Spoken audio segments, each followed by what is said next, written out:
Hello, good morning students. कैसे हैं आप सभी। आज हम एक नया टॉपिक पढ़ेंगे जिसका नाम है प्रबंध बहुविधा के रूप में। ठीक है बच्चों, तो विधा क्या होती है। ज्ञान की प्रत्येक स्वतंत्र शाखा ही विधा कहलाती है, जैसे कला, वाणिज्य, कानून, ठीक है, और विज्ञान आदि। ठीक है, अब जो प्रत्येक विधा होती है उसका अपना एक उद्देश्य होता है और इन उद्देश्यों को पूरा करने के लिए वो विभिन्न सिद्धांतों का प्रतिपादन करती है। ठीक है, जो प्रबंध विषय है ये अपने आप में एक स्वतंत्र विधा है, लेकिन इसने अपने सिद्धांतों को विकसित करने के लिए अनेक विधाओं का प्रयोग किया है, इसलिए इसे बहुविधा के रूप में जाना जाता है।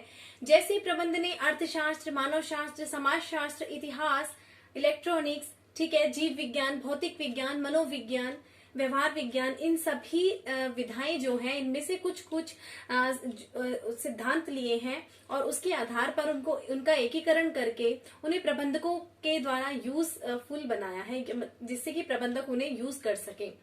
ठीक है बच्चों, तो कुछ विधाओं में से प्रबंध ने ज्यादा सिद्धांत लिए हैं, कुछ में से कम लिए हैं, तो हम इन्हें सेपरेटली ऐसे समझ सकते हैं। जैसे अर्थशास्त्र, ठीक है, अर्थशास्त्र ने प्रबंध को निर्णय प्रक्रिया, संसाधनों का आवंटन व समुचित उपयोग संबंधी सिद्धांत दिए हैं कि संसाधनों का जो है आवंटन कैसे किया जाए, संस्था में जो भी संसाधन उपलब्ध है उनका समुचित उपयोग कैसे किया जाए, उनका बेस्ट से बेस्ट यूटिलाइजेशन कैसे किया जाए, जो भी भौतिक संसाधन, वित्तीय संसाधन और मानवीय संसाधन संस्था में उपलब्ध हैं।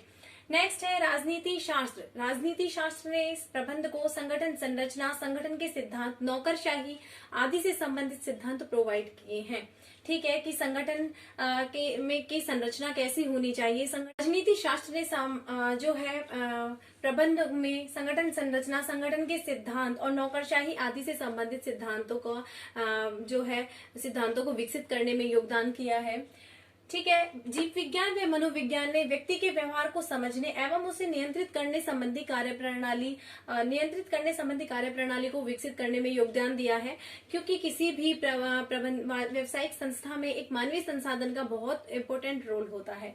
नेक्स्ट, समाजशास्त्र। समाजशास्त्र ने व्यक्ति समूह की अवधारणा व उनकी कार्यप्रणाली को समझने में प्रबंध को योगदान दिया है, क्योंकि जो है संस्था होती है उसमें जो मानवीय संसाधन होते हैं उनकी अलग अलग सोच होती है, अलग अलग उनकी रुचियां होती हैं, अलग अलग उनके जो है लक्ष्य होते हैं काम को करने के।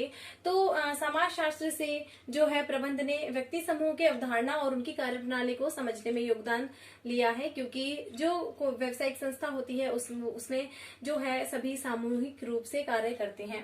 नेक्स्ट है मानव शास्त्र। मानव शास्त्र ने प्रबंध में नैतिक मूल्यों व व्यावसायिक नैतिकता से संबंधित सिद्धांतों के विकास में योगदान दिया है।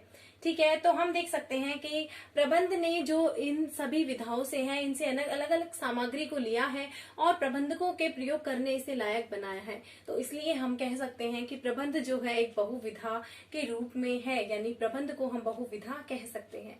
Okay students, thank you.